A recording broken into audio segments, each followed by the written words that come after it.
So karon mo lang ganhan tay absent. Pero inform naman sila na pastoral. So ang atong agenda last, yung schedule sa ato second batch, no, isa po sa mga agenda. Ito yung na-discuss nato last meeting. So ang seminar is tentative schedule. Tapos November 22 Saturday. Na-change man no ni Pastor Anyan. Meaning tentative pa rin siya hanggang ngayon, no? Kanang atong seminar. O final na. So, ang atong venue, solemnizing marriage.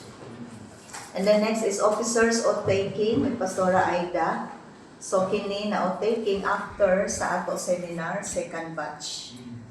And then other matters ato na-discuss, yung MRP officers ay nag-request na tagaan tag-office inside the City Hall.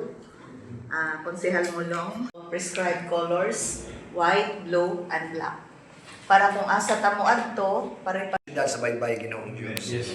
Among padayon nga giduol kanimo kini nga programa Ginoo uban sa pahangiyo nga ikaw gyud magapanalangin o mahimaya nini Ginoo. Salamat kayo. Salamat sa among chairman nga padayon Ginoo. Gamit mo mag-lead ini nga grupo.